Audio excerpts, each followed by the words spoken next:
नमस्कार, welcome to career एजुनिस्ट। और दोस्तों, आज के इस वीडियो में हम डिस्कस करेंगे बीकॉम सेमेस्टर 4th का जो ईएफएम का पेपर है, एलिमेंट्स ऑफ फाइनेंशियल मैनेजमेंट, उसके इम्पोर्टेंट क्वेश्चंस की। और जैसा कि आपको मालूम है, जो अपन क्लासेस लेके आते हैं इम्पोर्टेंट क्वेश्चंस की, वो सिर्फ इम्पोर्टेंट क्वेश्चंस तुक्के से ही नहीं होते।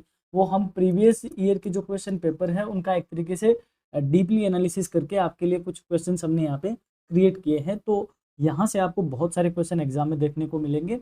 ये आपका कुछ सिलेबस है जो आपका ईएफएम का सिलेबस रहने वाला है।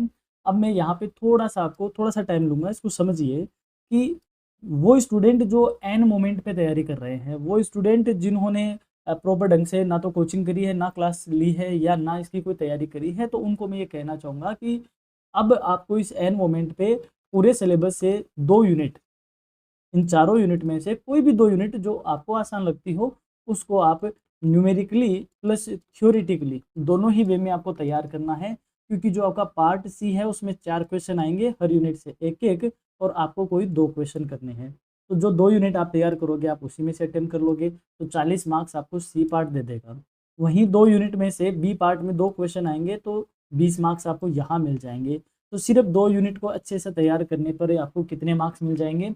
60 मार्क्स आपको मिल सकते हैं। तो अगर एक स्मार्ट स्टडी की बात करते हो तो 2 यूनिट आपको बहुत बेहतरीन तैयार करनी होगी। क्योंकि आपने सुना होगा कि जो एफएम है यहाँ न्यूमेरिकल पेपर है, बट मैं आपको याद दिलाना चाहता हूँ 2020 का एफएम का पेपर, पूरे पेपर में सिर्फ एक क्वेश्चन न्यूमेरिकल था और बाकी 9 क्वेश्चन थ्योरी के थे। तो इस बात को मत भूलो कि एग्जामिनर आपको थ्योरी न्यूमेरिकल कुछ भी दे सकता है। करियर एजुनिस्ट आपके लिए कैसे फ़ायदेमंद है, कैसे लाभदायक है इस काम के लिए, हमारी एक प्लेलिस्ट बनी हुई है फाइनेंस मैनेजमेंट की, जिसमें हमने बहुत सारे वीडियोज आपकी क्लास के अकॉर्डिंग अपलोड कर रखे हैं। तो मैं आपको ये कहना चाहूँगा, वहाँ पे बहुत सारी यूनिट, बहुत सारा मटेरियल हम ऑलरेडी अपलोड कर चुके हैं और आगे कंटिन्यू करेंगे। तो आप उसको ज़रूर देख लिए, वहाँ से आप न्यूमेरिकल भी सोल्व कर पाओगे। और साथ ही में सेमेस्टर 4th की सेपरेट प्लेलिस्ट बनी हुई है, जिसमें अदर पेपर भी हम अपलोड कर रहे हैं।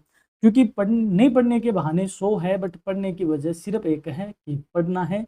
सो छात्र देव जग जाओ, एग्जाम आ गई है और बहुत अच्छे से आपको तैयार रहना है। अब बात करते हैं यूनिट फर्स्ट की पहले क्वेश्चन के साथ। What is the meaning of financial management? वित्तीय प्रबंधन का क्या अर्थ है? देखो, फाइनेंस मैनेजमेंट का मतलब होता है कि हमारा बिजनेस इसके अकॉर्डिंग है। कहने का मतलब, तो हमें इसकी प्लानिंग करना है कि कहाँ से मिलेगा, कितना मिलेगा, किस तरीके से, जो मिल गया उसका प्रॉपर तरीके से अलॉटमेंट करना है। और बाद में हमें ये और देखना है कि जो हमारे गोल्स थे वो हमारे अचीव हुए कि नहीं हुए। तो प्लानिंग, अलॉटमेंट, गोल्स, इनका कंट्रोलिंग, इनका ऑर्गेनाइजिंग, इस तरीके की जो प्रोसेस है उसको हम क्या कहते हैं? फाइनेंस मैनेजमेंट कहते हैं। तो it refers to the planning, organising, directing and controlling of financial resources to achieve the goals of an organisation efficiently and effectively. वित्तीय प्रबंधन का तात्पर्य है कि वित्तीय संसाधनों की योजना बनाना, उनके लिए संगठन करना यानी संगठित करना, निर्देशन और नियंत्रण करने से है, ताकि जो संगठन के लक्ष्य हैं उनको कुशलतापूर्वक और प्रभावी ढंग से क्या कर सके? प्राप्त किया जा सके। ये होता है फाइनेंस मैनेजमेंट। अब आता है अगला question, what is the scope of financial management? वित्तीय प्रबंधन का क्षेत्र क्या है? अर्थात वित्तीय प्रबंधन के जो स्टडी एरिया है या वित्तीय प्रबंधन का जो कार्य क्षेत्र है, उसमें किन किन को हम शामिल करते हैं, कौन कौन फाइनेंस मैनेजमेंट के स्कोप में आता है? The scope of financial management includes investment decisions, financing decisions and dividend decisions. वित्तीय प्रबंध का जो क्षेत्र है उसमें हमें निवेश निर्णय, वित्त पोषण निर्णय और लाभांश निर्णय को शामिल करता है। It also covers working capital management and financial planning. साथ ही यह कार्यशील पूंजी प्रबंधन और वित्तीय योजना को भी शामिल करता है। अर्थात हम फाइनेंस मैनेजमेंट में क्या क्या देखते हैं?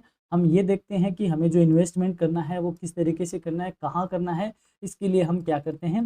कैपिटल बजटिंग करते हैं। शॉर्ट टर्म के लिए क्या करते हैं? वर्किंग कैपिटल मैनेजमेंट करते हैं। फाइनेंसिंग डिसीजन, कि हमें हमारे स्टेटमेंट को एनालिसिस करके आगे की रूपरेखा बनानी होती है कि हमें किस तरीके से हमारे डिसीजंस लेने हैं। और हमने जो इन्वेस्टमेंट से कमाया है उसमें हमें अपने शेयर होल्डर्स में कितना डिवाइड करना है और अपने पास कितना रखना है, यानी कंपनी को कितना बांट देना है, कितना रिटेन रखना है। इस तरीके के डिसीजन हम डिविडेंड डिसीजन कहते हैं। वो सारे किस में आते हैं? फाइनेंस मैनेजमेंट के स्कोप में आते हैं। नेक्स्ट क्वेश्चन है, state any two importance and objectives of financial management. वित्तीय प्रबंधन के कोई दो महत्व या उद्देश्य बताओ, यानी कि हम क्यों करें, फाइनेंस मैनेजमेंट करने की नीड क्यों है। तो पहला क्वेश्चन, पहला इसका ऑब्जेक्टिव है to optimum utilisation of resources, अर्थात जो हमारे पास संसाधन है उनका सर्वोत्तम, उसका सही उपयोग करें, इसलिए हमें उनका क्या करना पड़ेगा, फाइनेंस मैनेजमेंट करना पड़ेगा। एंश्योर्स फाइनेंशियल स्टेबिलिटी, यानी वित्तीय स्थिरता सुनिश्चित करना कि हम फाइनेंशियली स्टेबल रहे, यानी कि हम फोरकास्टिंग की बात कर रहे हैं कि जो भी एडवर्स सिचुएशन हो उसको हम आराम से फेस ऑफ कर सके और हम प्रॉपर तरीके से अपने बिजनेस को एवर चेंजिंग एनवायरनमेंट में स्टेबल करते हुए काम कर सके। It also supports long term strategic planning, यह दीर्घकालिक रणनीतिक योजना को भी समर्थन करता है। दैट मीन्स हम फ्यूचर में क्या करने वाले हैं उसके लिए हमें हमारे फाइनेंस का प्रॉपर मैनेजमेंट करना होगा, हमें प्रॉपर हमारे स्टेटमेंट को स्टडी करना होगा और उस अकॉर्डिंग प्लानिंग करके फोरकास्टिंग करनी होगी, ताकि हम स्ट्रेटेजिक तरीके से आगे ग्रो कर सके। दैट्स वाई हमें क्या करना पड़ेगा, फाइनेंस मैनेजमेंट करना होगा। ये फाइनेंस मैनेजमेंट के ऑब्जेक्टिव्स हैं। अगला क्वेश्चन है, mention two limitations of financial management. वित्तीय प्रबंधन की कोई दो सीमाएं बताइए। अब इतना जरूरी होने के बाद भी फाइनेंस मैनेजमेंट की कुछ सीमाएं हैं, कुछ इसकी लिमिटेशन है। तो क्या है वो limitation? Financial management is based on future estimates which may be uncertain.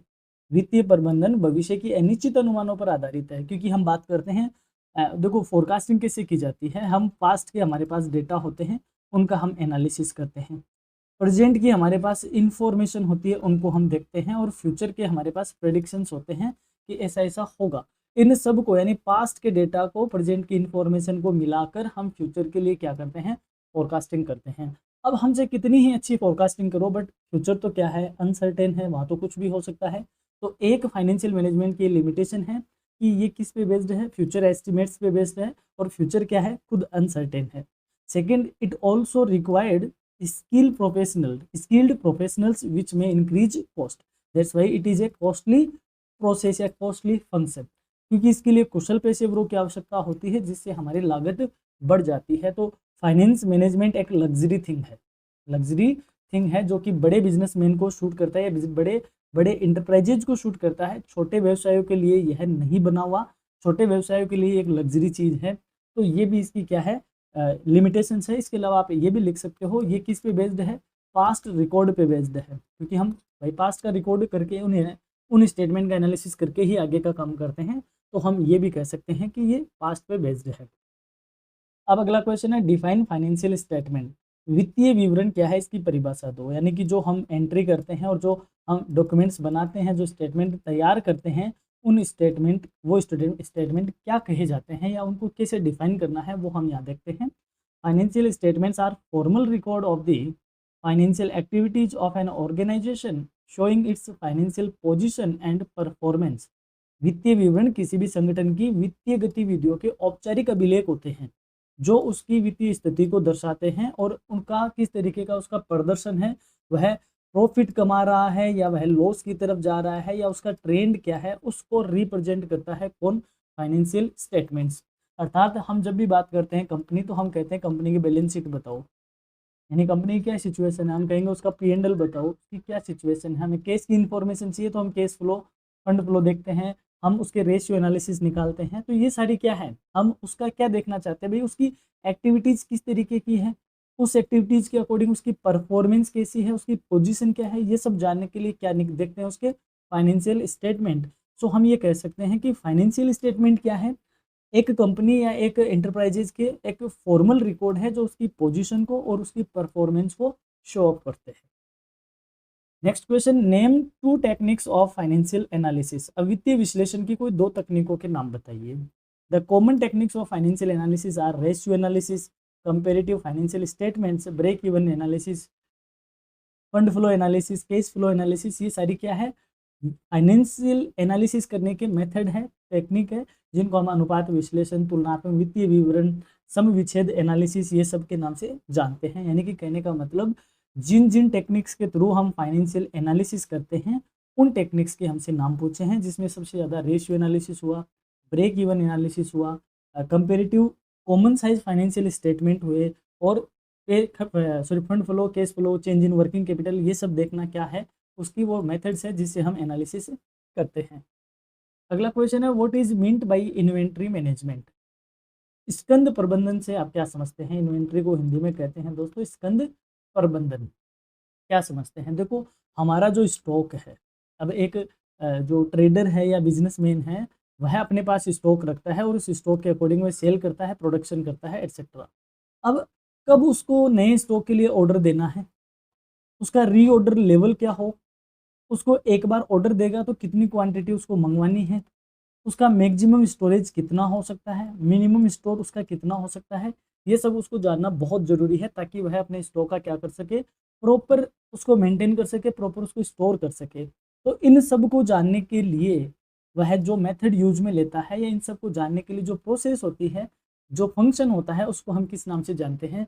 Inventory management के नाम से जानते हैं। Inventory management is the process of ordering, storing and using a company's inventory efficiently to reduce cost and meet demand। स्कंद प्रबंधन का अर्थ है कि किसी कंपनी की सामग्री को कुशलतापूर्वक मंगवाना, उसको स्टोर करना और उसको यूज करने की जो प्रक्रिया है, ताकि हमारी कॉस्ट क्या हो, कम से कम हो, और हम जो मार्केट में हमारी डिमांड है या हमारे प्रोडक्ट की जो डिमांड है उसको हम कंप्लीट कर सके। उस प्रोसेस का नाम क्या है? इन्वेंट्री मैनेजमेंट है। यदि आप इसकी डिटेल क्लास देखना चाहते हो तो इन्वेंट्री मैनेजमेंट की हमने क्लास अपलोड कर रखी है, आप जरूर उसको चेकआउट कीजिए। नेक्स्ट क्वेश्चन है, व्हाट इज रिसीवेबल्स मैनेजमेंट? देय प्रबंधन क्या होता है? Receivable management is the process of managing the credit extended to customers and ensuring timely collection of payments. अर्थात इसका अर्थ है कि ग्राहकों को दिए गए ऋण का प्रबंधन करना और समय पर भुगतान की वसूली सुनिश्चित करना। कैसे? यानी आपका ये बिजनेस है तो आप इस बिजनेस में उधार बेचते भी हो, सीधी सी बात है, उधार भी सेल करते हो, या आप किसी को as a credit, as a loan भी देते हो। तो ये आपको वापस कब देंगे, कितने दिनों तक आपको उधार देना है, कब इसकी रिकवरी करनी है, इस पर इंटरेस्ट वगैरह किस तरीके का होगा, हमें हमारे इस सिस्टम को मेंटेन करना पड़ेगा, वरना तो लोग हमें उधार अपने आप वापस देंगे नहीं। तो इसको मेंटेन करना क्या कहा जाता है? Receivables management. यानी कि हमने उनको दिया है, अब उनसे हमें वापस लेना है, तो हमें एक पूरी पॉलिसी तैयार करनी होगी, हमें एक पूरा मैकेनिज्म तैयार करना होगा, ताकि हम हमारी वो जो उधारी है मार्केट में, उसका भुगतान हमें क्या हो जाए, टाइम पे हमें वापस प्राप्त हो जाए। उसको हम कहते हैं रिसीवेबल्स मैनेजमेंट। अगला क्वेश्चन है, give to objectives of receivables management. देय प्रबंधन के कोई दो उद्देश्य बताओ। क्यों करते हैं हम रिसीवेबल्स का मैनेजमेंट? पहला, to increase sales through credit, ताकि हम उधार के माध्यम से, यानी इसको साख लिख लो, या साख के माध्यम से बिक्री बढ़ा सके। देखो, दो तरीके के कस्टमर आते हैं, एक आते हैं नगद वाले और एक आते हैं उधार वाले। तो हम सिर्फ इस पे ही अड़े रहेंगे कि नहीं हम तो नगद में ही बेचते हैं, तो उधार वाले हमारे पास आना बंद कर देंगे। लेकिन हम एक पॉलिसी बनाएं कि ठीक, आपके पास पैसे नहीं है तो हम हमारे कस्टमर को 30 दिन की मोहलत देते हैं उधारी चुकाने की, उसके बाद हम इंटरेस्ट वगैरह चार्ज करते हैं। रिकवरी का इस तरीके का सिस्टम है। और उधार बेचते हैं तो हम थोड़ा सा पेमेंट ज़्यादा लेते हैं। तो इससे क्या होगी, अब उधार वाले आज आपके पास नहीं है बट कल आपके पास पेमेंट कर ही जाएंगे, तो इससे हमारी क्या बढ़ेगी, सेल बढ़ेगी। तो उधार के माध्यम से हमारी सेल बढ़ाना इसका उद्देश्य है। Second, to minimises bad debts by ensuring timely recovery. अब समय पर वसूली कर जो हमारे डूबत ऋण है, खराब ऋण की बजाय हम यहाँ क्या लिखेंगे, डूबत ऋण है, उसको कम करना। अब हमने इनको उधार तो दे दिया, लेकिन हमें इनसे क्या करनी है, टाइम पर रिकवरी भी तो करनी है। रिकवरी करेंगे इसीलिए हमें क्या करना पड़ेगा, रिसीवेबल्स का मैनेजमेंट करना होगा।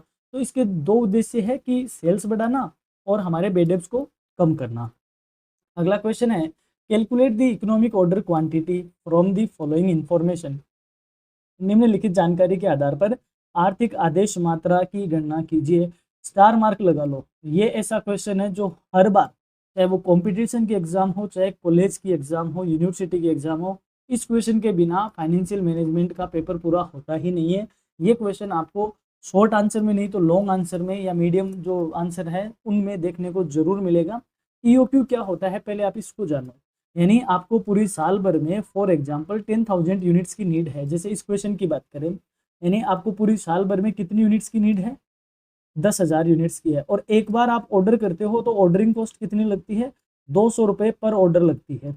और केयरिंग कॉस्ट, यानी कि आप जब अपने यहाँ पे उस क्वांटिटी को मंगवा लेते हो, गोडाउन में रखवाते हो, तो एक यूनिट को हैंडल करने पे कितने रुपए खर्च होते हैं, 10 रुपये खर्च होते हैं। तो आपको ये तो आइडिया लग गया कि 10,000 यूनिट हमें पूरी साल भर में चाहिए।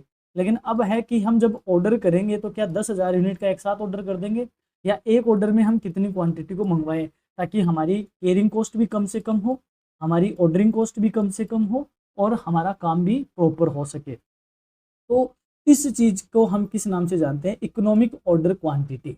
और इसको फाइंड आउट करने का फॉर्मूला है 2RO/C। आर का मतलब है एनुअल डिमांड, ओ का मतलब है ऑर्डरिंग क्वांटिटी, और सी का मतलब है केयरिंग कॉस्ट। तो दो हमारा फॉर्मूले का हो गया, 10,000 हमारी एनुअल डिमांड हो गई और 200 हमारी ऑर्डरिंग कॉस्ट हो गई अपॉन 10 अंडर रूट। और जब हम इसको सोल्व करते हैं तो तकरीबन हमारे सामने आती है 632 यूनिट या 633 यूनिट। अर्थात हम एक ऑर्डर में एक बार में कितनी यूनिट मंगवाएंगे, 632 यूनिट मंगवाएंगे, और ये हमारी वो क्वांटिटी होगी जिससे हमारी ऑर्डरिंग कॉस्ट और जिससे हमारी केयरिंग कॉस्ट क्या लगती हो, मिनिमम लगती हो। जहाँ हमारी कॉस्ट क्या हो, मिनिमम हो, उसको हम EOQ कहते हैं। इसको आप जरूर ध्यान रखिए। और इसके लिए मैं आपको कहूँगा कि डिटेल में आपको क्लास देखनी है तो हमारी इन्वेंट्री मैनेजमेंट की क्लास को आप जरूर देखिए, मैं उसका लिंक डिस्क्रिप्शन में दे दूंगा। अब इस यूनिट से बनने वाले लॉन्ग आंसर टाइप क्वेश्चंस को देख लेते हैं। मैं सबसे पहले बात करूंगा थ्योरेटिकली क्वेश्चन को जो एग्जाम में पूछे जाते हैं। तो पहला क्वेश्चन है, explain the meaning, scope and importance of financial management. वित्तीय प्रबंधन का अर्थ, क्षेत्र एवं महत्व स्पष्ट कीजिए। यानी वित्तीय, ये क्वेश्चन तो इंपॉर्टेंट मान के चलो, इसमें से एक थ्योरी का क्वेश्चन ऐसा ही आएगा। नेक्स्ट क्वेश्चन है, discuss the limitations of financial management. वित्तीय प्रबंधन की सीमाओं की विवेचना कीजिए।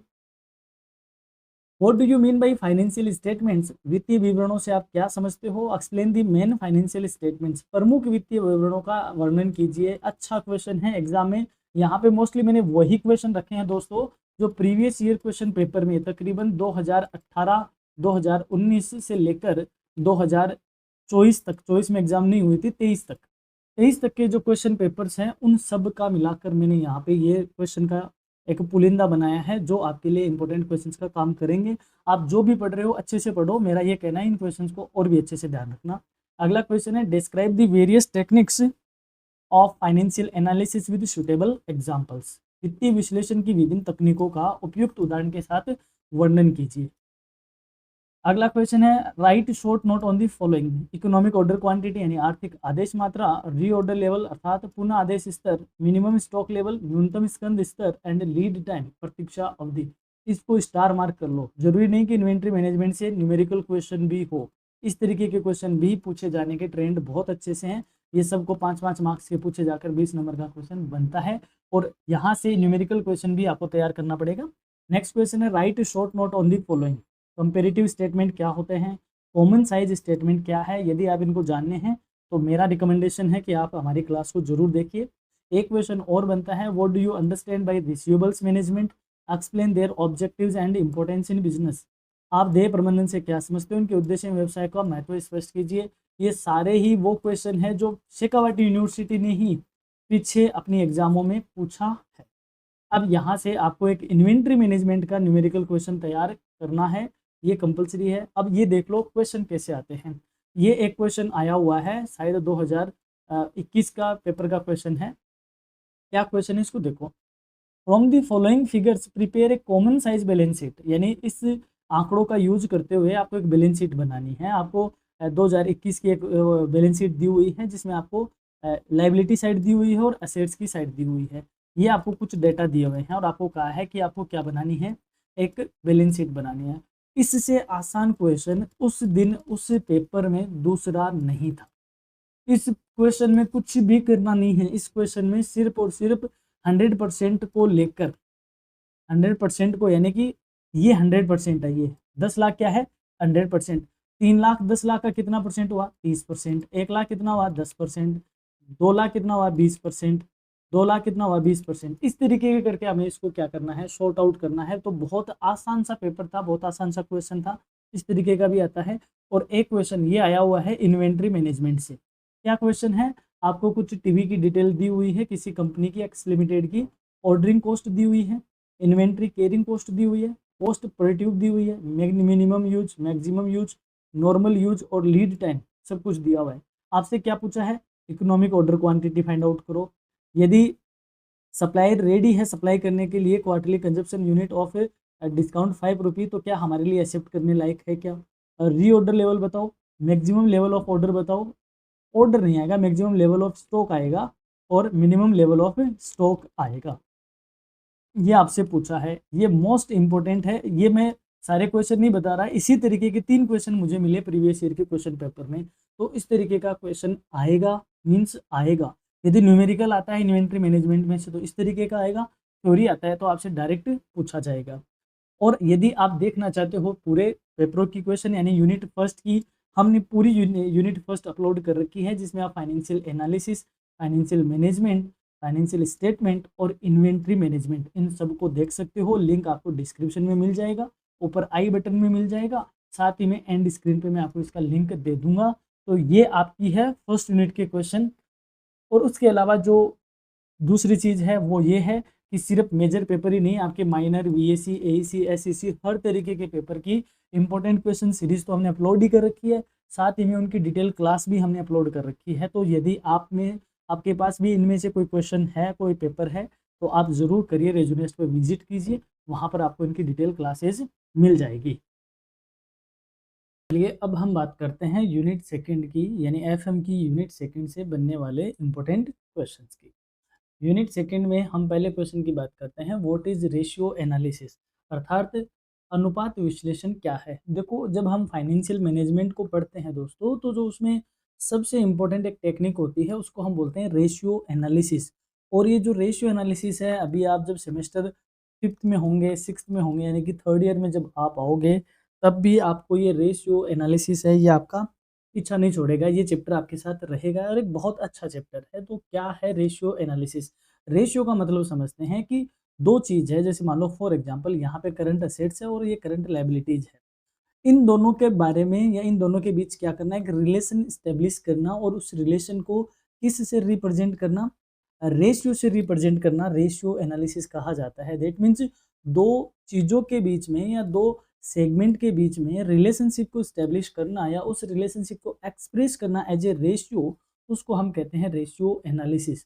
अब इसका इंटरप्रिटेशन क्या होगा, फॉर एग्जांपल करंट एसेट्स हमारी 2 हैं और करंट लायबिलिटीज हमारे पास 1 है, तो हम ये कहेंगे कि एक करंट लायबिलिटीज को पे करने के लिए हमारे पास 2 करंट एसेट्स हैं। इट मीन्स यदि हमारे 100% करंट लायबिलिटीज है, तो हमारे पास उसका जस्ट डबल क्या है, करंट असेट्स है।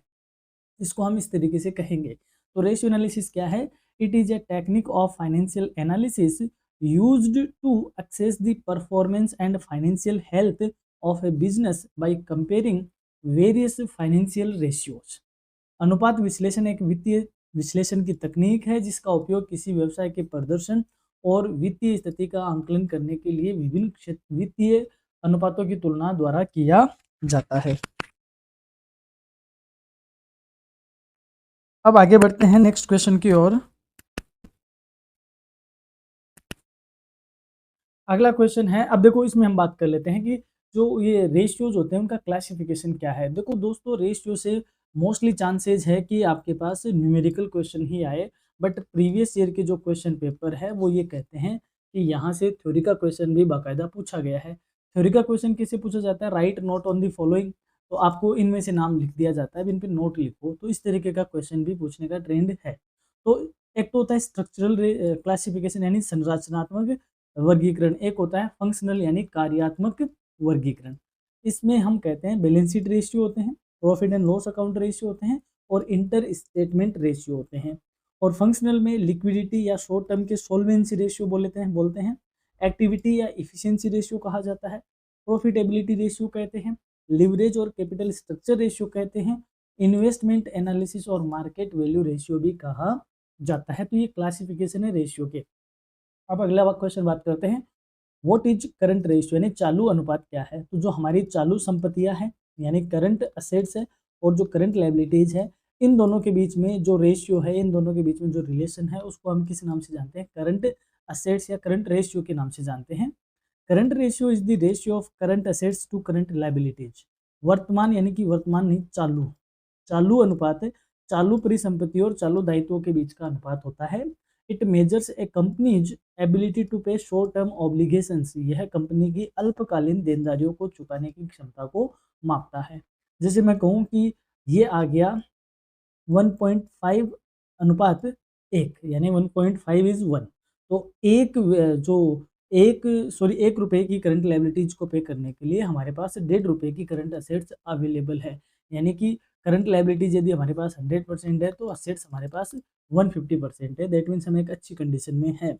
और इसका जो आइडियल रेशियो है वो 2:1 है, तो ये भी आप ध्यान रखिए। नेक्स्ट क्वेश्चन है, what is meant by activity ratio?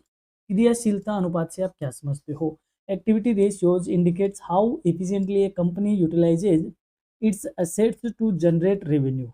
यह अनुपात दर्शाते हैं कि कंपनी अपने संसाधनों का उपयोग कितनी दक्षता से आय उत्पन्न करने में करती है, अर्थात उसके पास जो भी संसाधन है उसको वह कितनी कुशलता से यूज करती है अपनी इनकम जनरेट करने के लिए। For example, include inventory turnover and debtor turnover ratio. उदाहरण स्वरूप बात करें तो जैसे इन्वेंट्री टर्नओवर रेशियो है, डेटर टर्नओवर रेशियो है, स्टॉक टर्नओवर रेशियो है, क्रेडिटर टर्नओवर रेशियो, तो ये सारे कौन से बताए जाते हैं? ये सारे एक्टिविटी रेशियो में कंसिडर किए जाते हैं।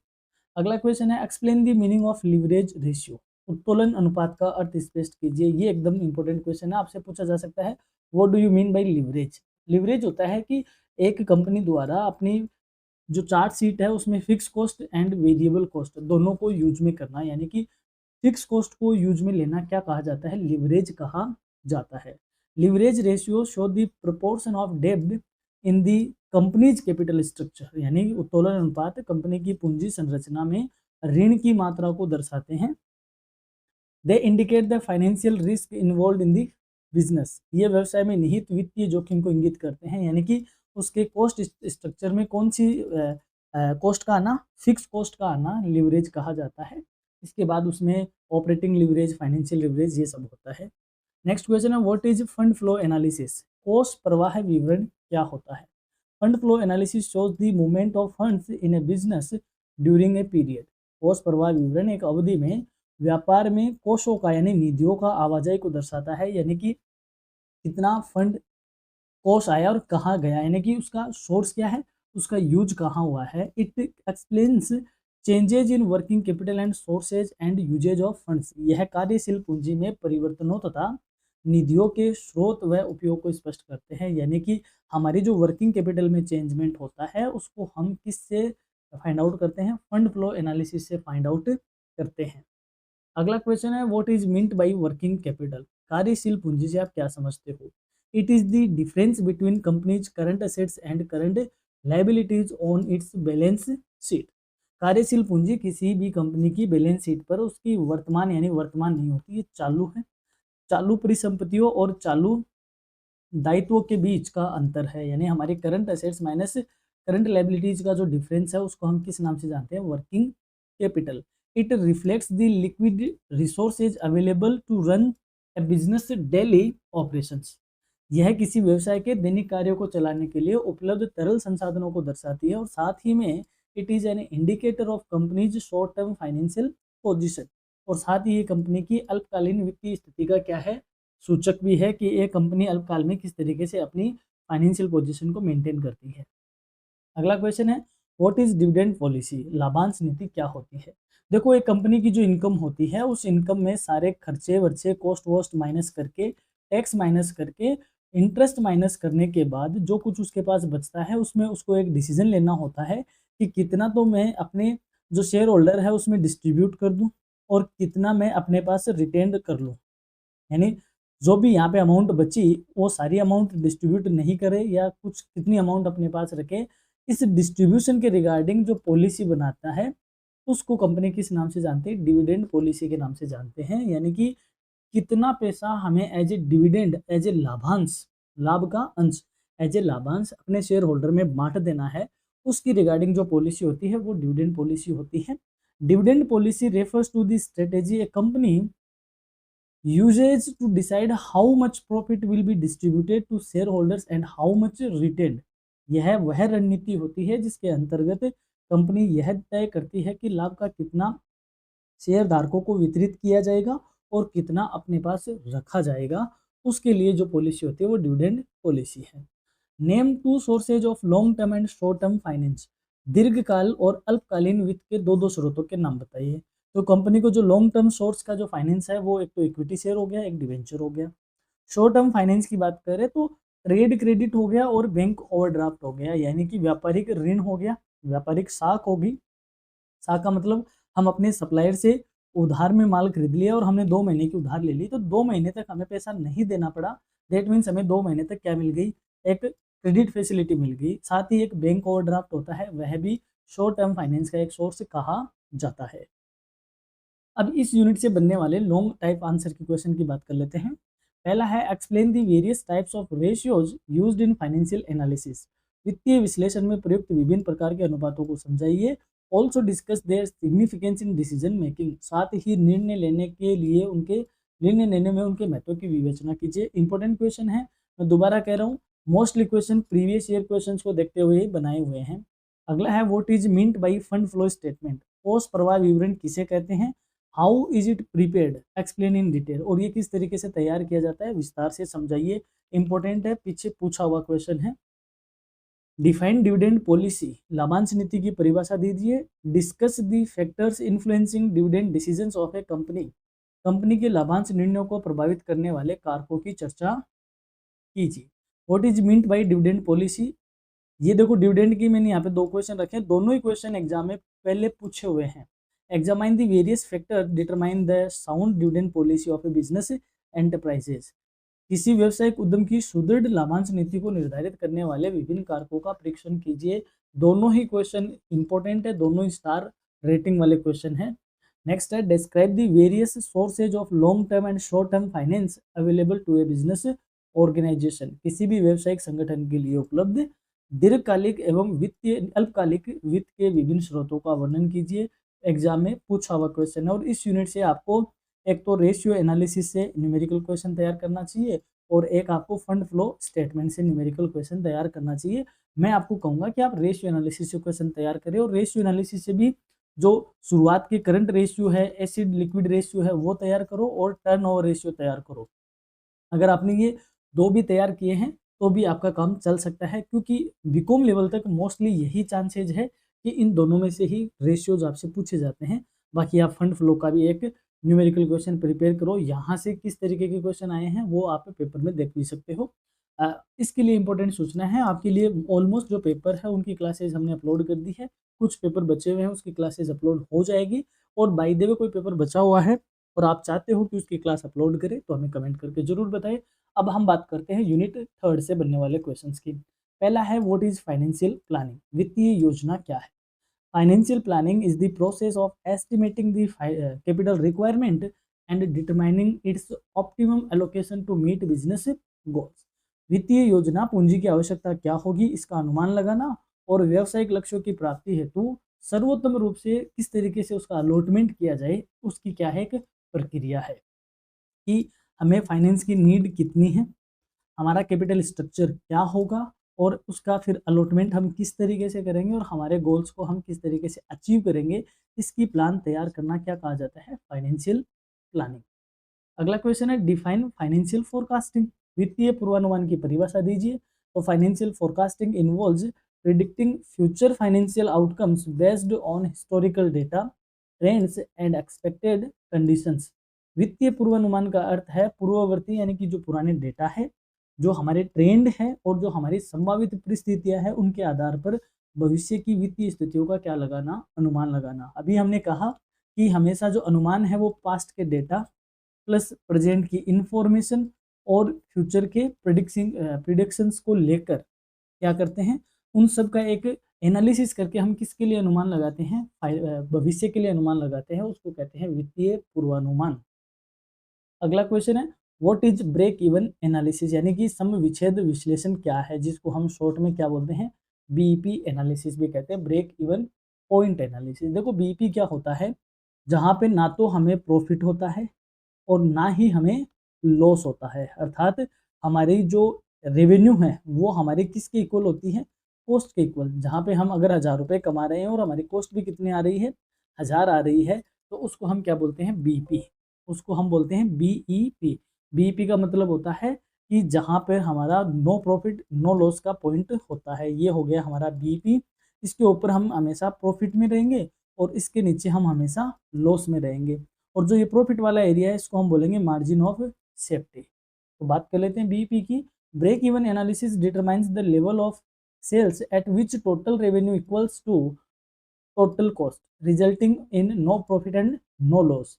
ब्रेक इवन एनालिसिस उस बिक्री स्तर को दर्शाता है जहां पर कुल आय कुल लागत के बराबर होती है, जिससे हमें ना तो लाभ होता है और ना ही हानि होती है।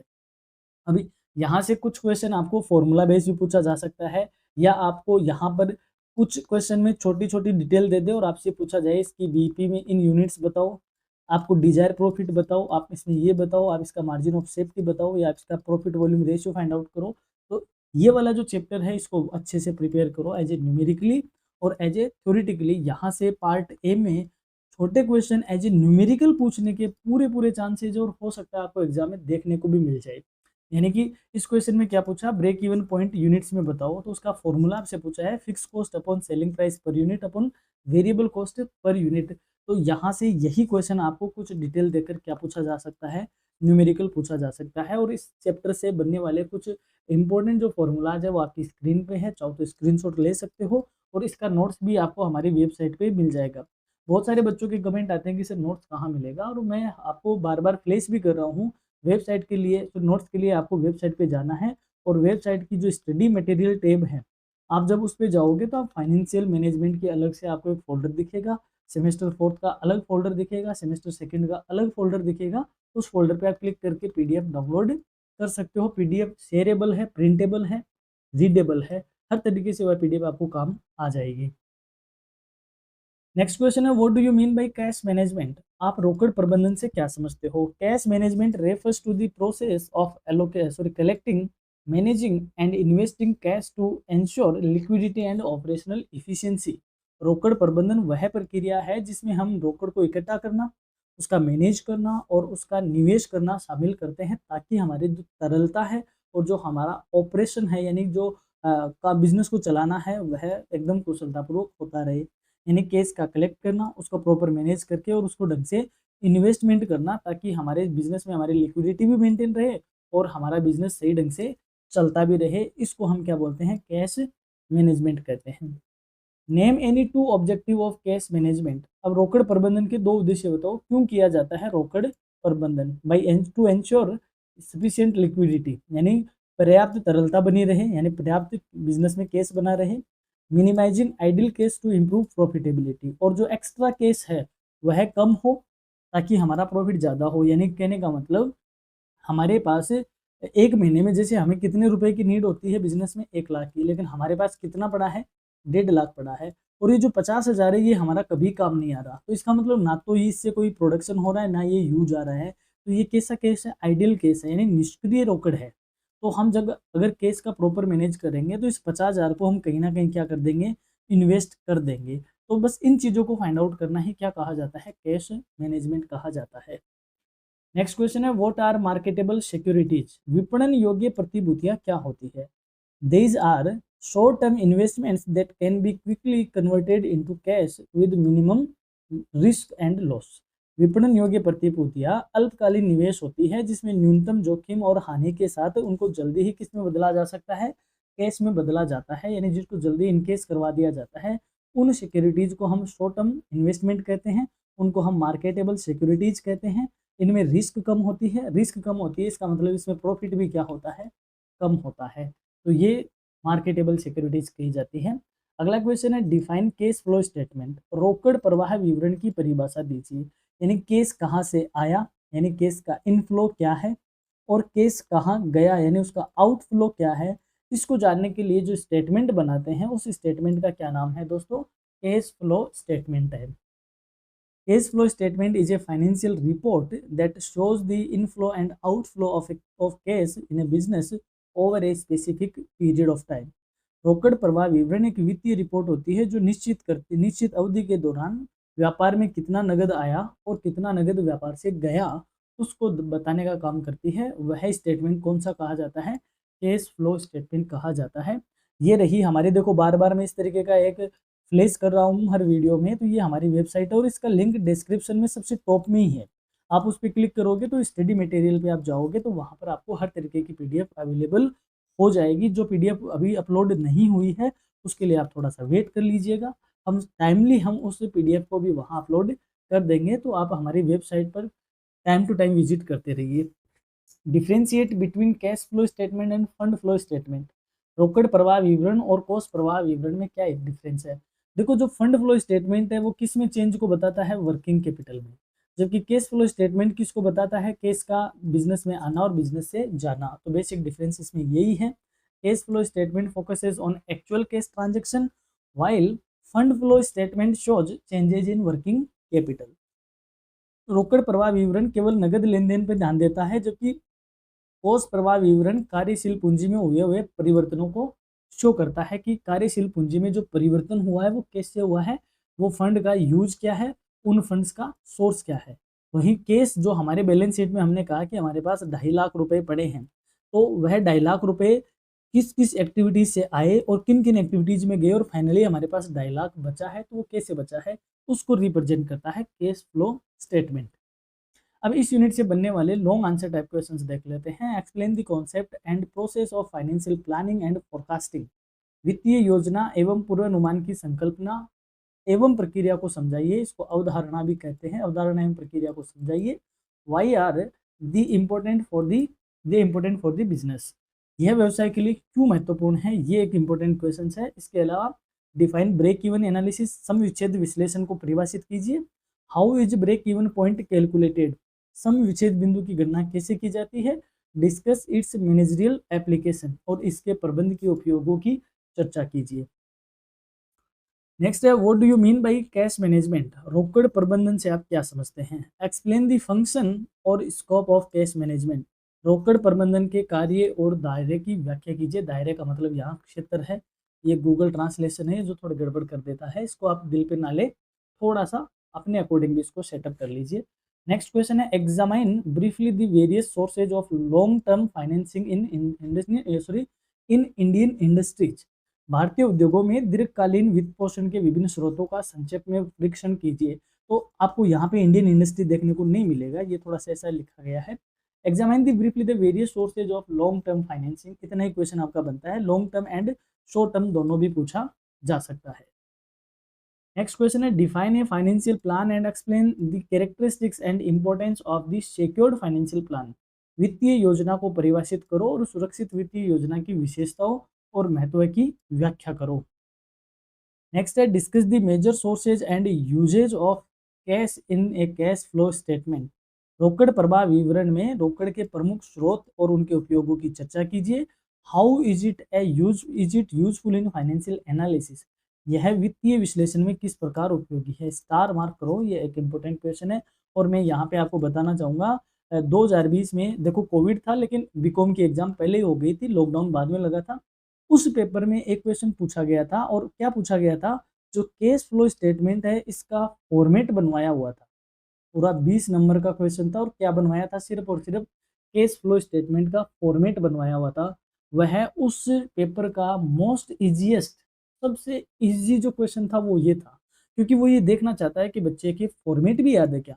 तो कई बार इतने लॉलीपॉप सवाल भी आ जाते हैं, एकदम बस आपको मार्क्स देने के लिए आते हैं। तो आपको इन जो केस फ्लो स्टेटमेंट और जो फंड फ्लो स्टेटमेंट है, इसका आपको क्या ध्यान में रहना चाहिए दोस्तों, फॉर्मेट भी ध्यान में रहना चाहिए। एफएम एक ऐसा पेपर है जो टोटली ओपन है। देखो, अकाउंटेंसी का पेपर यानी एबीएसटी का पेपर मोस्टली चांसेस होते हैं कि न्यूमेरिकली पूछा जाता है, बट ईएफएम के पेपर में एग्जामिनर के दोनों ही ट्रेंड रहते हैं, वो थ्योरी प्लस न्यूमेरिकल दोनों का कॉम्बो करता है।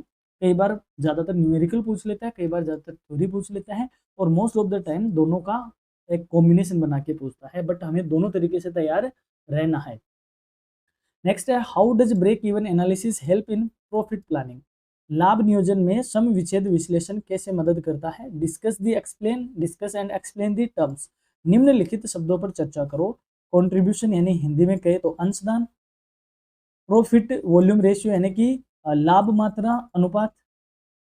ब्रेक इवन पॉइंट यानी सम विच्छेद बिंदु, और मार्जिन ऑफ सेफ्टी यानी सुरक्षा उपांत या सुरक्षा सीमा, जो भी है इसको हिंदी में क्या बोलते हैं, मार्जिन ऑफ सेफ्टी कहते हैं, यानी कि बीईपी से ऊपर का पॉइंट। तो ये क्वेश्चन पीछे प्रीवियस ईयर क्वेश्चन पेपर में डिटो का डिटो उठाया है मैंने, और इस तरीके का क्वेश्चन आपको बहुत ज़्यादा तैयार करना चाहिए। अब यहाँ से न्यूमेरिकल क्वेश्चन प्रिपेयर करना आपको कैश फ्लो स्टेटमेंट का और ब्रेक इवन एनालिसिस का। और अगर मेरे टिप्स की बात करो तो मैं आपको कहूँगा कि आपको ब्रेक इवन एनालिसिस पर थोड़ा ज़्यादा फोकस करना चाहिए, इससे क्वेश्चन पूछने के चांसेस ज़्यादा है। उसके पीछे रीज़न है क्योंकि कैश फ्लो स्टेटमेंट का क्वेश्चन थोड़ा बड़ा होता है, टेक्निकल भी होता है, बट ब्रेक इवन का एक फॉर्मूला बेस्ड क्वेश्चन होता है जो कि एज ए बीकॉम लेवल के स्टूडेंट पे बहुत इम्पैक्टफुल होता है। तो बीईपी का क्वेश्चन आपको जरूर तैयार करना है। अब देखो एग्जाम में एक बीईपी का क्वेश्चन मैंने उठाया है और ये 2019 के फाइनेंस एफएम के पेपर में आया हुआ है। क्या क्वेश्चन है, और ये ऐसा कैसा क्वेश्चन है, इसमें डेटा चेंज हुए थे, वो क्वेश्चन शायद 2022 में भी आया हुआ है और भी कई एग्जाम में कई बार एग्जाम में ये आया हुआ है। The following figures are available with the respect of a particular company. किसी कंपनी के आपको कुछ डेटा दिए हुए हैं, ईयर 2005 और 6 के डेटा हैं, सेल्स दो अलग अलग टाइम की दी हुई है और एक बार आपको लॉस दिया हुआ है और एक बार आपको प्रॉफिट दिया हुआ है। अब बहुत सारे स्टूडेंट, क्योंकि आजकल के जो बीकॉम के स्टूडेंट हैं कॉलेज में स्कूल में तो पढ़ते नहीं हैं, उनको ये नहीं पता होता कि कोई वैल्यू ब्रैकेट में लिखी होती है तो इसका मतलब वह वैल्यू कैसी है, नेगेटिव है। ठीक है, तो इसको जरूर ध्यान रखिएगा। यही इसमें एक टेक्निकल ग्लिच था। आपसे क्या क्या पूछा हुआ है, पीवी रेशियो कैलकुलेट करो, बीईपी कैलकुलेट करो, profit and loss when sales are 2,70,000 and 2,70,000 sales होगी तो प्रॉफिट क्या होगा, the amount of sales required to earn profit 25,000, 25,000 रुपये का प्रॉफिट कमाने के लिए हमें कितना सेल करना होगा। ये चार आपको पॉइंट दिए हुए थे, 20 नंबर का क्वेश्चन था।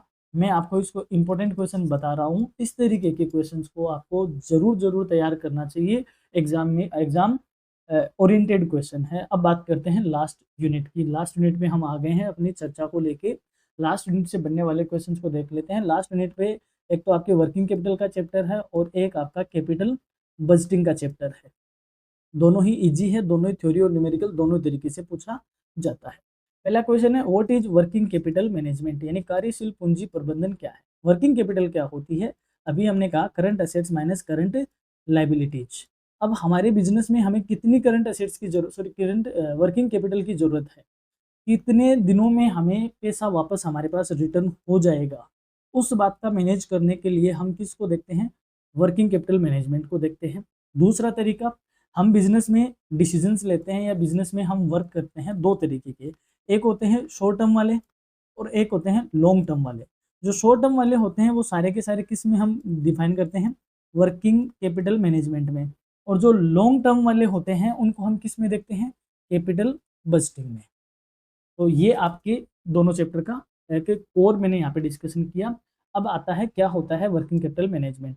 Working capital management refers to the administration of current assets and current liabilities to ensure the smooth functioning of day to day operations. कार्यशील पूंजी का तात्पर्य है चालू परिसंपत्तियों और चालू दायित्वों का ऐसा प्रबंधन जिससे दैनिक कार्यों का संचालन हम सुचारू रूप से क्या कर सके, कंप्लीट कर सके। यानी कि हमें डेली रूटीन के जो काम करने होते हैं, चाहे रॉ मटेरियल खरीदना हो, चाहे वर्क इन प्रोग्रेस वाला काम हो, चाहे हमारा स्टॉक को मेंटेन करने वाला हो, डेटर्स का हो, क्रेडिटर्स का हो, ये सारे काम डेली रूटीन के काम होते हैं। इनको प्रॉपर मैनेज करने के लिए हम क्या करते हैं, वर्किंग कैपिटल का मैनेजमेंट करते हैं। State any two objectives of working capital management. आज कार्यशील पूंजी का प्रबंधन हम क्यों करते हैं, क्या इसके पीछे हमारे उद्देश्य है। तो पहला है टू मेंटेन एडुकेट लिक्विडिटी, व्यवसाय में पर्याप्त तरलता बनाए रखने के लिए। To maximise profitability by efficient use of current assets, चालू परिसंपत्तियों का कुशल उपयोग द्वारा लाभदायकता को बढ़ाना, यानी करंट असेट्स का इस तरीके से यूज करे, इतना एफिशिएंट यूज करे ताकि हमारी जो प्रॉफिटेबिलिटी है वह क्या हो सके, मैक्सिमम हो सके। उसके लिए हमें किसका मैनेजमेंट करना पड़ेगा, वर्किंग कैपिटल का। What are the main determinants of working capital. अब कार्यशील पूंजी के मुख्य निर्धारक तत्व कौन कौन से हैं, यानी कि हमें कितनी वर्किंग कैपिटल रखनी है, ये हमारे किस बात से डिसाइड होगी। तो ये डिपेंड करता है हमारे बिजनेस की नेचर पे, हमारे प्रोडक्शन साइकिल पे, हमारी क्रेडिट पॉलिसी पे और हमारे बिजनेस की ग्रोथ पे। यानी हमारा बिजनेस की प्रकृति क्या है, हमारा उत्पादन का चक्र कितना बड़ा है, हमारी उधार देने की नीति क्या है और हमारे बिजनेस की ग्रोथ कैसी है। मैं यहाँ पे आपको सबसे ज़्यादा थोड़ा हाईलाइट करूंगा किस बात को लेके, प्रोडक्शन साइकिल को ध्यान रखना। यहाँ से आपको पार्ट बी में एक बड़ा क्वेश्चन एज ए थ्योरी मिल सकता है, तो इसको आप जरूर तैयार करें। मैं इसके लिए आपको वर्किंग कैपिटल को, क्योंकि फिर फोर्थ यूनिट में दो ही चैप्टर है, वर्किंग कैपिटल और कैपिटल बजटिंग, और दोनों ही हमने अपलोड कर रखे हैं। मैं आपको रिकमेंड करूंगा कि आप हमारी वर्किंग कैपिटल की जो क्लास है, 3 से 4 क्लास मैंने अपलोड कर रखी है, आप उसको जरूर देखिए, डिस्क्रिप्शन में लिंक है, वहाँ से देखने के बाद आपको वर्किंग कैपिटल को कहीं और से पढ़ने की ज़रूरत नहीं पड़ेगी। अगला है व्हाट इज़ कैपिटल बजटिंग। पूंजी बजटिंग क्या है? मैंने अभी कहा जो बिज़नेस में लॉन्ग टर्म के डिसीजन है, उसको हम मेंटेन करने के लिए किसका मैनेजमेंट करते हैं? कैपिटल बजटिंग करते हैं। Capital budgeting is the process of evaluating and selecting long term investments that are in line with the firm's strategic objectives. पूंजी बजटिंग वह प्रक्रिया है जिसमें हम दीर्घकालीन निवेशकों का मूल्यांकन करते हैं और उनका चयन करते हैं ताकि वो हमारे फर्म के जो लक्ष्य हैं उनको सही ढंग से प्राप्त कर सके। थोड़ा इजी समझो, देखो बुक की लैंग्वेज हमेशा ही थोड़ी टेक्निकल होती है, इसको समझो। समझो देखो ये है कि फॉर एग्जांपल आपको इन्वेस्टमेंट करना है, बिजनेस चलाना है तो इन्वेस्टमेंट करना है, और आपके पास फॉर एग्जांपल 1 लाख रुपए हैं। आप जब इन्वेस्टमेंट कर रहे हो तो आप इन्वेस्टमेंट कहाँ करोगे? यानी कि आपको प्रोजेक्ट चाहिएगा। कौन से प्रोजेक्ट में? आपके पास for example A B C 3 project है।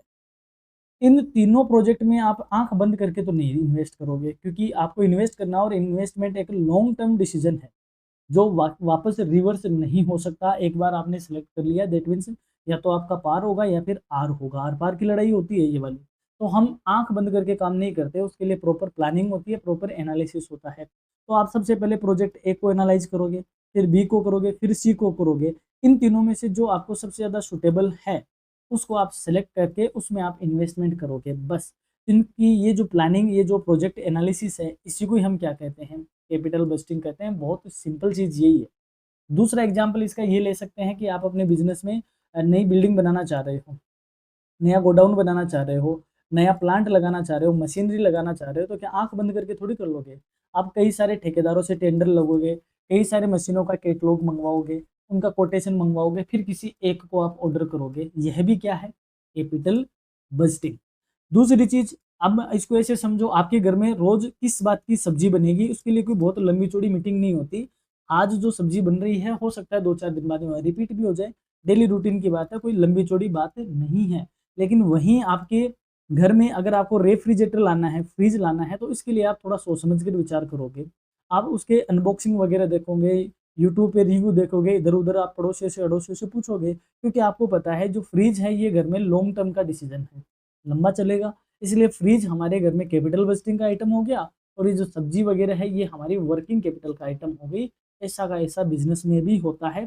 जो रेवेन्यू डिसीजन है वो वर्किंग कैपिटल में आते हैं, सॉरी जो कैपिटल डिसीजन है वो कैपिटल बजटिंग में आते हैं। आई होप आप इसको समझ गए होंगे। ज़्यादा जानकारी के लिए आप हमारे चैनल पर डिटेल क्लास देख सकते हो। नेक्स्ट है name any 2 methods of evaluating capital expenditure proposals.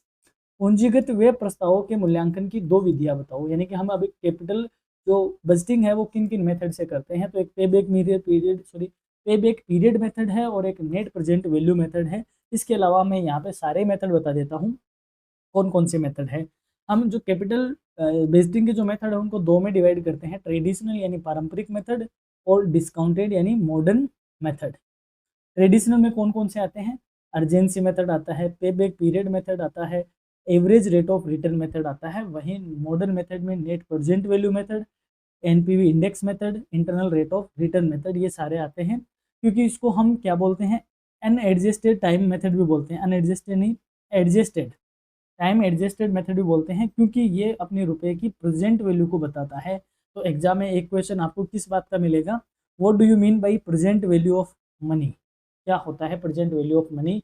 ये भी आपसे एक क्वेश्चन पूछा जा सकता है। डिटेल क्लास के लिए डिस्क्रिप्शन पे लिंक से आप जरूर क्लास देखिए। अब है पे बैक पीरियड मेथड क्या है, यानी अदायगी अवधि, अदायगी अवधि विधि क्या है? देखो मैंने अभी कहा आपके पास कितने रुपए हैं? 1 लाख रुपए। 1 लाख रुपए आप क्या करोगे? इन्वेस्ट करोगे। अब आपको 1 लाख रुपए हैं, आप जिस प्रोजेक्ट में इन्वेस्ट कर रहे हो उस प्रोजेक्ट की मान लो लाइफ है वो 1 साल, 2 साल, 3 साल और 4 साल है। इनमें आपको कैश इनफ्लो मिलेगा। पहली साल आपको कितने मिल गए? 50,000। दूसरी साल कितने मिल गए? 30,000। चौथी साल कितने मिल गए? तीसरी साल कितने मिल गए? 20,000। और चौथी साल कितने मिल गए? 10,000। तो आपका फोकस कहाँ पे है कि मैंने जो 1 लाख रुपए लगाए वो मुझे वापस कितने दिनों में रिटर्न हो जाएंगे। तो देखो पहली साल आपको 50 मिले, दूसरी साल 30, दोनों मिला के कितने हो गए? 80। तीसरी साल कितने मिले? 20। कितने हो गए? 1 लाख। ठीक है। तो इसका मतलब ये जो 3 साल है ये आपका क्या है? पे बैक पीरियड है। यानी आपने जो इन्वेस्ट किया वह कितने टाइम के बाद आपको वापस रिटर्न हो जाएगा, उस टाइम पीरियड को हम पे बैक पीरियड कहते हैं, और इस मेथड का नाम पे बैक पीरियड मेथड होता है। समझ लेते हैं इसको। It is a capital budgeting method that calculates the time required to recover the initial investment from cash inflows. ये एक पूंजी बजटीकरण की विधि है जो नकदी प्रवाह से प्रारंभिक निवेश की वसूली में लगने वाले समय को दर्शाती है। यानी जो शुरुआत में हमने इन्वेस्टमेंट किया है वह कितने दिनों में हमें वापस रिकवर हो जाएगा, उसको रिप्रेजेंट करती है, उसको बताती है। दैट इज पे बैक पीरियड मेथड। अब इस यूनिट से बनने वाले लॉन्ग आंसर टाइप क्वेश्चंस को देख लेते हैं। पहला है डिफाइन वर्किंग कैपिटल मैनेजमेंट। कार्यशील पूंजी प्रबंधन की परिभाषा दीजिए। Explain it's concept and importance in financial management. वित्तीय प्रबंधन में इसकी संकल्पना एवं महत्व को समझाइए। मोस्ट इंपॉर्टेंट क्वेश्चन है, 2 से 3 बार रिपीट हुआ है ये क्वेश्चन। अगला क्वेश्चन है discuss the various factors affecting the determination of working capital requirements in A business.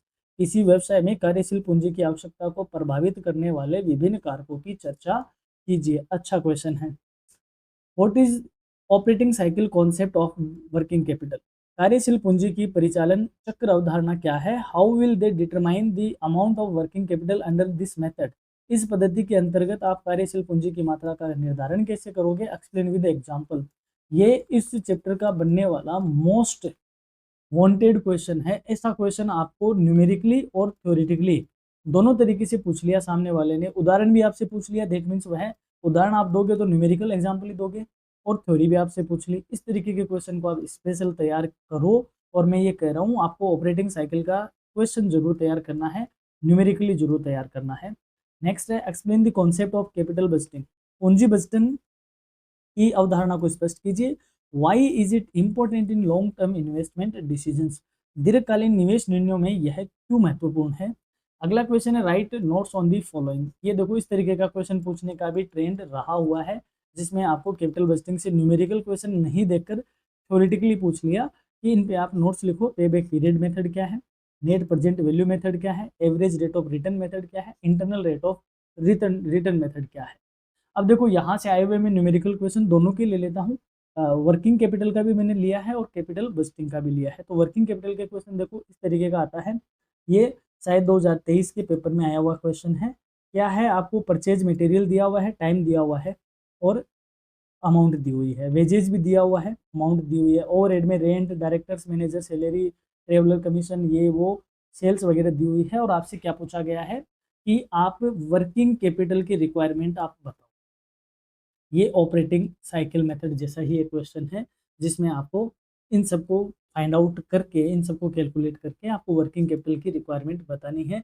ये बहुत अच्छा क्वेश्चन है वर्किंग कैपिटल से। इसके अलावा ऑपरेटिंग साइकिल का क्वेश्चन भी यहाँ से इम्पोर्टेंट है। अब इसके अलावा कैपिटल बजटिंग का क्वेश्चन कैसा आ सकता है। 2 आपको अल्टरनेटिव दिए हुए हैं। 1 लाख रुपए, provide the following expected cash inflow, यानी कि 1 लाख रुपए की जिसमें इनिशियल इन्वेस्टमेंट है, और 2 प्रोजेक्ट है एक्स और वाई, जिसमें अलग अलग ईयर में उनसे मिलने वाले कैश इनफ्लो हमें दिया हुआ है। क्या बोल रहा है, पे बैक पीरियड मेथड कैलकुलेट करो, net present value method calculate करो। यदि डिस्काउंट रेट कितनी हो, 10% हो, तो 10% पे मिलने वाले प्रेजेंट वैल्यू का जो फैक्टर है वो भी आपको दिया हुआ है। कई बार ये टेबल दी हुई होती है और कई बार आपको खुद को कैलकुलेट करनी पड़ती है। और ये क्वेश्चन भी एक फेवरेट क्वेश्चन रहा हुआ है।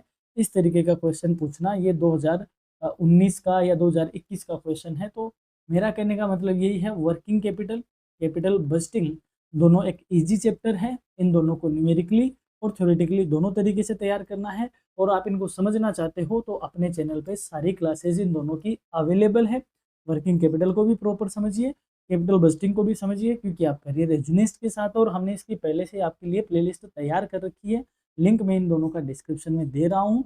और हाँ, डिस्क्रिप्शन में आप वेबसाइट के लिंक से क्लिक करके आप इसकी PDF भी डाउनलोड कर सकते हो। और अगर कोई क्वेरी हो तो आप हमें व्हाट्सएप पे संपर्क कर सकते हो। यहाँ तक वीडियो आपने देखा, इसके लिए धन्यवाद। और हमारी तरफ से आपको एग्जाम के लिए बहुत बहुत शुभकामनाएं। और यदि आपकी कोई क्वेरी हो, कोई आपके पर्सनल इस तरीके की कोई बात हो, तो आप हमें कमेंट करके ज़रूर बताइए। हम आपके कमेंट को प्रायोरिटी के साथ लेंगे और समय पर आपका जो क्वेरी है उसको हम समाधान करने की कोशिश करेंगे। बहुत बहुत धन्यवाद।